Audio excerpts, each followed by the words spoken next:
नमस्कार, मैं अशोक कुमार पांडे और स्वागत है आपका टीसीएच पर। सुप्रीम कोर्ट में एसआईआर पर सुनवाई चल रही है और इस सुनवाई के दौरान कल जस्टिस सूर्यकांत ने कहा कि उनको पता ही नहीं है कि राहुल गांधी ने कोई प्रेस कॉन्फ्रेंस की है। हो सकता है जस्टिस साहब टीवी ना देखते हो सकता है जस्टिस साहब अखबार भी ना पढ़ते हो या वो वाला अखबार पढ़ते हो जिसमें प्रेस कॉन्फ्रेंस की कोई न्यूज ना आती हो। ट्विटर वगैरह तो देखते ही नहीं होंगे, यूट्यूब का टाइम कहां है उनके पास। तो हमारे जस्टिस साहब को पता ही नहीं है कि राहुल गांधी ने प्रेस कॉन्फ्रेंस की थी। मोदी जी ने प्रेस कॉन्फ्रेंस की होती, या चलिए मोदी जी को छोड़ देते हैं, अभी अभी एक प्रेस कॉन्फ्रेंस कल की है भारतीय जनता पार्टी के अनुराग ठाकुर साहब ने। और अनुराग ठाकुर साहब ने कुछ जबरदस्त खुलासे किए हैं।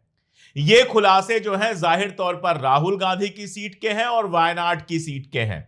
मैं उनके सभी खुलासों को सही मान लेता हूं और एक सवाल पूछता हूं, और मुझे उम्मीद है कि जस्टिस सूर्यकांत को इस वाली जो प्रेस कॉन्फ्रेंस है इसके बारे में पता होगा। अगर ना पता हो तो उनको बता दिया जाना चाहिए।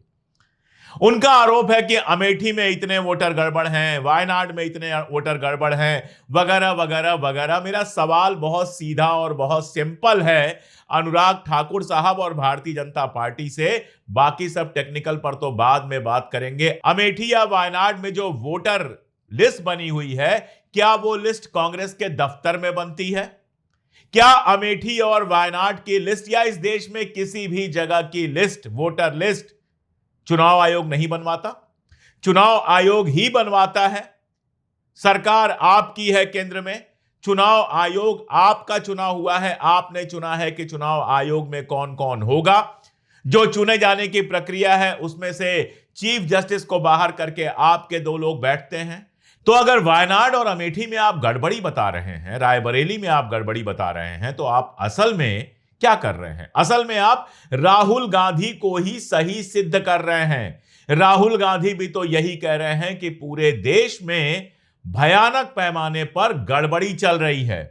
कहीं ऐसा तो नहीं कि रायबरेली और वायनाड में जो थोड़े बहुत वोट आपको मिल गए वो यही वाले फर्जी वोट थे? कहीं ऐसा तो नहीं कि रायबरेली और वायनाड में कांग्रेस को हराने के लिए यह फर्जीवाड़ा आपने कराया है? अब कुछ सवाल और बनते हैं। कांग्रेस को एक विधानसभा का सर्वे करने के लिए, एक विधानसभा की वोटर लिस्ट की जांच करने के लिए 6 महीने का टाइम लग गया, क्योंकि चुनाव आयोग ने इलेक्ट्रॉनिक वोटर लिस्ट अवेलेबल नहीं कराई थी। इलेक्ट्रॉनिक वोटर लिस्ट होती तो सीधे सीधे उसी पर काम हो जाता। इन्होंने जो अवेलेबल कराई उसका प्रिंट आउट लेना पड़ा। उन्होंने बताया था राहुल गांधी ने कि 7 फीट का बनेगा अगर कागज एक साथ लगा दिया जाए तो बाकायदा आपको प्रिंट आउट लेना पड़ा। प्रिंट आउट लेके एक एक नाम फीड करना पड़ा होगा, तब जाके आप कर पाएंगे। तो 6 महीने लग गए राहुल गांधी को। मेरा सवाल यह है कि भारतीय जनता पार्टी के पास कौन सा ऐसा सॉफ्टवेयर है कि पूरी लोकसभा का, एक नहीं दो लोकसभा का उन्होंने 2 दिन में सारा सर्वे कर लिया? बहुत सीधा सा मामला है कि उनके पास इलेक्ट्रॉनिक वोटर लिस्ट है जिससे इतना फास्ट हो जाएगा। यही बात तो राहुल गांधी भी कह रहे हैं कि हमें इलेक्ट्रॉनिक वोटर लिस्ट दे दीजिए, हम पूरे देश का बता देंगे। अब सवाल यह है कि जो चुनाव आयोग कांग्रेस को इलेक्ट्रॉनिक वोटर लिस्ट नहीं देता है वो भारतीय जनता पार्टी को गिफ्ट कर देता है। या तो भारतीय जनता पार्टी को गिफ्ट कर देता है या सिर्फ उसके पास है तो वो खुद ही एनालाइज करके दे देता है कि लो कांग्रेस को ट्रॉल करो। वैसे भी चुनाव आयोग जो है वो फैक्ट चेक के नाम पर कांग्रेस के हर बयान को खारिज करने का काम कर रहा है, लेकिन इस वाले बयान पर कुछ भी अभी तक बोला नहीं गया है। चुनाव आयोग बिल्कुल खामोश है। अनुराग ठाकुर के बयान पर उसने एक बार भी नहीं कहा है कि गलत है। एक और सवाल बनता है और बहुत सीधा सवाल बनता है कि क्या भारतीय जनता पार्टी को भी नोटिस जारी करके वही वाला फॉर्मेट दिखाएगा चुनाव आयोग और कहेगा इस वाले फॉर्मेट पर शिकायत कीजिए? राहुल गांधी के खिलाफ तो अलग अलग स्टेट से नोटिस जारी हो गई। अनुराग ठाकुर ने वैसी ही गलती दिखाई तो फिर क्यों नहीं जारी हुआ कोई भी समन? क्यों नहीं जारी हुई कोई भी नोटिस? क्यों नहीं दिया गया कोई भी फॉर्मेट? बहुत सीधा सा मामला है जो हम लोग लगातार कह रहे हैं कि भारतीय जनता पार्टी और चुनाव आयोग गठबंधन में हैं। भारतीय जनता पार्टी वैसे भी गठबंधन की सरकार चला रही है, लेकिन ऐसा लगता है कि एनडीए गठबंधन का जो सबसे महत्वपूर्ण सहयोगी है वो चुनाव आयोग बन गया है। वरना इस बात का जवाब दे कि जिस चीज के लिए राहुल गांधी के खिलाफ आपने नोटिस जारी की थी, उनको एक फॉर्मेट दिया था कि इस पर शिकायत करें, वैसी ही नोटिस और वैसा ही फॉर्मेट तुरंत अनुराग ठाकुर को क्यों नहीं दिया गया? क्या वो फॉर्मेट आपके यहां से गायब हो गया? या इस देश में अनुराग ठाकुर के लिए अलग नियम है, भारतीय जनता पार्टी के लिए अलग नियम है और राहुल गांधी और कांग्रेस के लिए अलग नियम है? चुनाव में कैसी धांधलियां हो रही हैं उसके कुछ एग्जाम्पल आपको दे देता हूं। नासिक से आया है ये डिटेल। ये वीडियो आप देखिए, वीडियो बनाया गया है आई कार्ड लेकर लोगों का। ये वीडियो जरा गौर से देखिए। एक साहब है सुनील रविंद्र वाजपेयी, और सुनील रविंद्र वाजपेयी के पास 3 वोटर आई कार्ड हैं, देख पा रहे हैं आप। इसके अलावा आप देख लीजिए आकाश मुंदले साहब हैं और साथ में है योगेश जी। इन दोनों लोगों की एक ही तस्वीर लगी हुई है, आइडेंटिकल, एकदम जुड़वा भाई लग रहे हैं, एक ही तस्वीर इनकी लगी हुई है। आप बताइए वोटर लिस्ट में धांधली हो रही है कि नहीं हो रही है?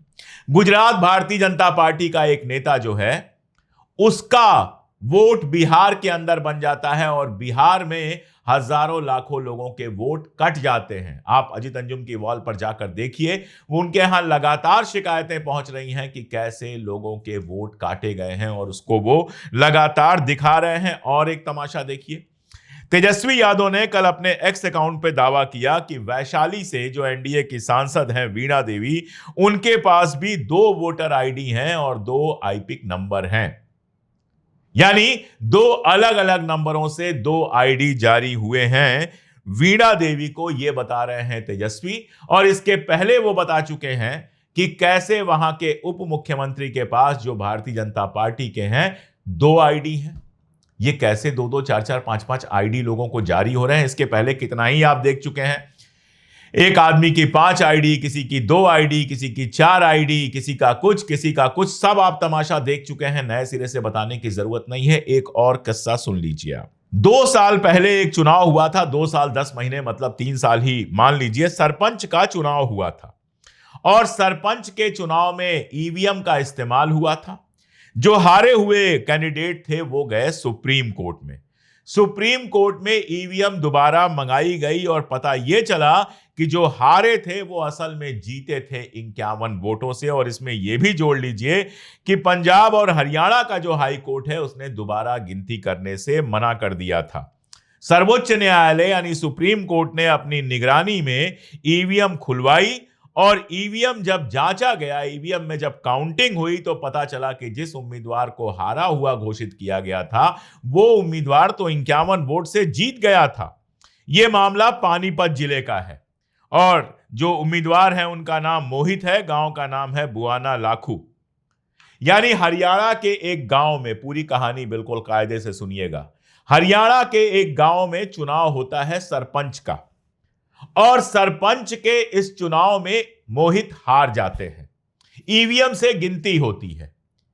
अब इसके बाद मोहित को लगता है मैं हार कैसे सकता हूं, तो वो जाते हैं हरियाणा और पंजाब हाई कोर्ट में। वहां पर ईवीएम को दोबारा खुलवाने से मना कर दिया जाता है, ईवीएम की गिनती से मना कर दिया जाता है।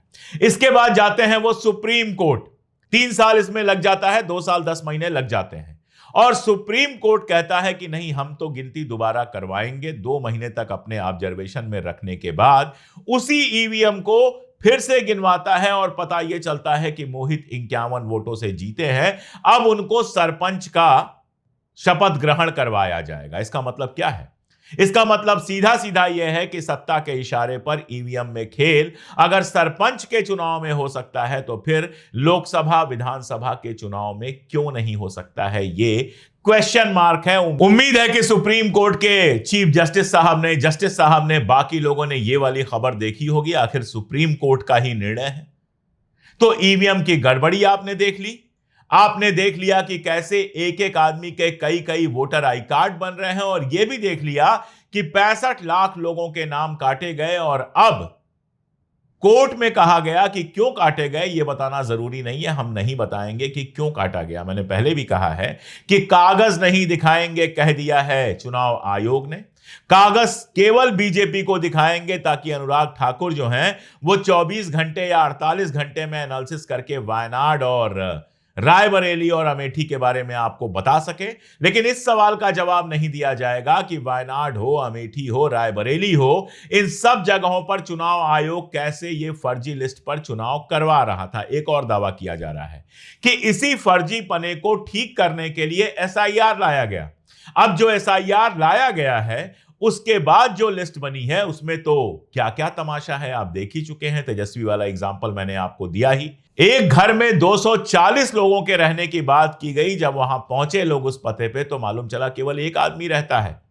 इस पर तो जस्टिस सूर्यकांत ने भी कहा कि बाकी सब तो ठीक है, लेकिन एक घर में 240 लोग चाहे जिंदा हों या मुर्दा हों, उनके होने की बात भरोसे लायक नहीं लगती। ये तो बिल्कुल अजीब बात लगती है। एक पते पर कैसे रह सकते हैं 240 लोग?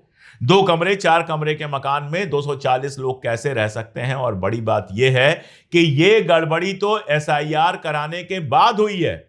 तो जिस एसआईआर का आप दावा कर रहे हैं कि वो ये वोटों की गड़बड़ी ठीक कराने के लिए हुई है, वो तो नई गड़बड़ियां पैदा कर रहा है। उसमें तो और ज्यादा गड़बड़ियां दिखाई दे रही हैं। और जब लोगों ने गड़बड़ियां पकड़नी शुरू की हैं तो वहां से भी इलेक्ट्रॉनिक मामला हटाकर पीडीएफ लगा दिया गया है, फोटो खींच के स्कैन लगा दिया गया है ताकि आप जांच ना कर पाएं। ये सारा खेल जो हो रहा है क्या आपके समझ में नहीं आ रहा है? असल में देखिए, कोई कुछ कहे, हकीकत यह है कि नरेंद्र मोदी और भारतीय जनता पार्टी अच्छी तरह से जानते हैं कि 2019 के चुनाव में वो बुरी तरह से हारे हैं। अगर ईमानदारी से चुनाव हुए होते तो 100-150 से ज्यादा सीटें नहीं आती।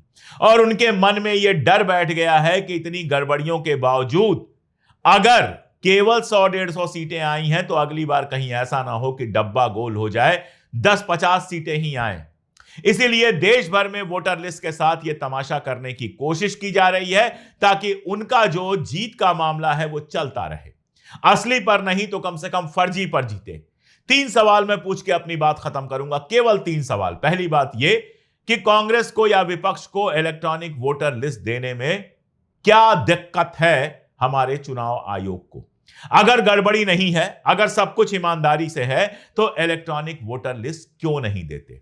दूसरा, जिन 65 लाख लोगों का नाम हटाया गया है बिहार में, जिसमें से बहुत सारे लोगों ने दावा किया है कि उनका नाम गलत तरीके से हटाया गया है। कहा गया कि पिछली वोटर लिस्ट में जिनका नाम है सिर्फ फोटोकॉपी दे दें, कोई दिक्कत नहीं है। फोटोकॉपी देने के बाद भी नाम कटा। और भी बहुत तरीके से नाम कटा है। जो पूर्व चुनाव आयुक्त हैं अशोक लवासा जी वायर को एक इंटरव्यू दे रहे थे और उस इंटरव्यू में उन्होंने कहा कि अगर 50 साल से मेरा नाम है तो आप सिर्फ इस बिना पर मेरा नाम नहीं काट सकते कि आप मेरे घर पहुंचे और मैं नहीं मिला। तो वो 65 लाख लोगों का नाम जो काटा गया है वो किसका काटा गया है और क्यों काटा गया है, यह बताने से क्यों झिझक रहा है चुनाव आयोग? और तीसरा सवाल यह है कि आखिर भारतीय जनता पार्टी को इस चुनाव आयोग से इतनी मोहब्बत क्यों है कि उसके लिए बैटिंग कर रहा है? अगर वोटर लिस्ट में गड़बड़ी है तो इससे दिक्कत सबको होनी चाहिए। आखिर भारतीय जनता पार्टी से इसको दिक्कत क्यों नहीं है? यह सवाल मैं आपसे पूछ रहा हूं। और सबसे आखिर में राहुल गांधी ने कल एक मजेदार काम किया। उन्होंने कहा कि यह अपने आप में अनोखा है कि मैं मरे हुए लोगों के साथ चाय पी रहा हूं। दरअसल बिहार में जिन लोगों को मृत घोषित करके हटा दिया गया था वोटर लिस्ट ने, याद कीजिए सुप्रीम कोर्ट ने कहा था कि आप 15 ऐसे नाम ला दीजिए जो मृत घोषित कर दिए गए हैं और जिनको गलत तरीके से हटा दिया गया है, तो हम इसको रोक देंगे। 15 से कहीं ज्यादा नाम आ गए हैं। लेकिन सुप्रीम कोर्ट में जो कुछ चल रहा है, लगता तो नहीं कि कोई ऐसा फैसला आएगा जिससे एसआईआर पर असर पड़ेगा। बाकी क्या होगा वो देखा जाएगा। तो खैर, राहुल गांधी ने ऐसे कुछ लोगों को अपने घर पर बुलाया, चाय पिलाई और एक वीडियो बनाया। वो वीडियो आपके लिए लगवा देता हूं। उस वीडियो को देखिए और फिर बताइए कि जो देश में चल रहा है वो लोकतंत्र को मारने वाला अगर नहीं है तो क्या है।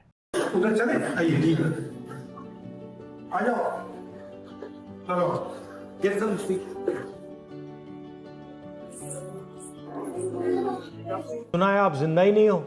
जिंदे में मृत लोग घोषित कर दिया है। तो पता कैसे लगा आपको? वोटर लिस्ट चेक किया गया सर।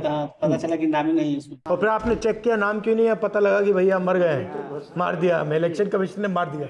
जी। आपको क्या लगता है, आप जैसे कितने लोग हैं? सर एक पंचायत में मिनिमम सर 50 लोग होगा। आप कितने, मतलब आप कितने पोलिंग बूथ से हो? अभी सर मेरे 3-4 बूथ का है। ये 3-4 बूथ का है। कुछ राघोपुर और इन 3-4 बूथ में और लोग हैं? जी और लोग हैं जो यहाँ तक अभी पहुँच नहीं पाए। ये राघोपुर विधानसभा से हैं, अभी वहाँ बाढ़ आई हुई है। इनको पता चला तेजस्वी जी की विधानसभा के हैं, तो उसमें देखा कि इन लोग को मृत दिखाया गया है। अब चुनाव आयोग ने जो सूची दी है, वो स्थानीय रूप से जो सूची बनी तो लोगों को मिल जाती है। अब वो चुनाव आयोग ने इनको डेड घोषित किया गया। फॉर एग्जाम्पल माता जी हैं, ये 85 साल की उम्र की हैं, इनको नहीं पता था कि ये मृत हैं। अब इनके ये सुपुत्र हैं, इनको पता चला लिस्ट में कि माता जी का नाम काट दिया। और ये सुप्रीम कोर्ट में कितने दिन खड़ी रही है? आज 6 घंटा सुप्रीम कोर्ट में खड़ी रही है। ये इतने जागरूक है, अपना वोट बचाने के लिए ये यहाँ आए। वो हमारे पास सूची भी है, लिखित में भी है, ऑफिशियली, जहाँ इन्होंने मृत घोषित कर रखा है इनको। अब वही मांग है, बिहार में 65 लाख जिन मतदाताओं के नाम कटे हैं, आप उनमें हमें कोज ऑफ डिलीशन बताइए। चुनाव आयोग ने क्या किया है कि 65 लाख में उन्होंने कैटेगराइज किया कि 22 लाख मृत हैं, 36 लाख शिफ्टेड हैं कि किसी दूसरी जगह शिफ्ट हो गए, और कुछ डुप्लीकेट्स हैं। तो हम वो कह रहे हैं कि 36 लाख वो लोग कौन हैं जो शिफ्ट हो गए। मगर ये तो इलेक्शन कमीशन इंफॉर्मेशन देना नहीं चाहता ना। एग्जैक्टली। वो मतलब अगर देगा तो पूरा उनका गेम खत्म हो जाएगा। जी, आप बताइए आपके साथ क्या हुआ?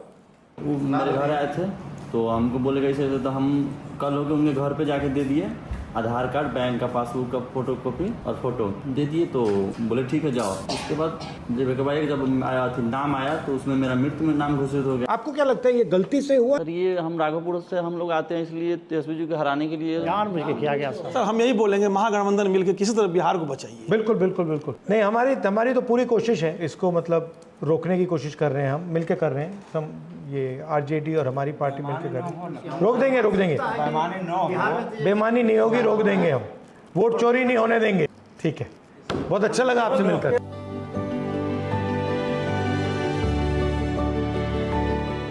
कितने दिन से है दिल्ली में? रात में ही आए हैं, आज सुबह ही आए हैं। जी। वो सुप्रीम कोर्ट में था ना। दिल्ली दिखाई थोड़ी नहीं, रात में आए हैं, सुबह से सुप्रीम कोर्ट में है। थोड़ा देख के जाओ ना। दिल्ली आए तो दिल्ली पहले आए हो, तो थोड़ा दिखाओ ना दिल्ली।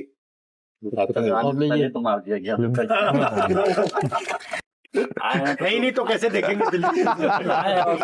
और वहाँ से डायरेक्ट निकले हैं सर। वहां से जिंदा होके आए ना। They can say कि no entry was required. Enter all the places. Ticket भी नहीं चाहिए। टिकट भी नहीं चाहिए। So every entry place you can. नहीं, मरे हुए तो टिकट कैसे दिया?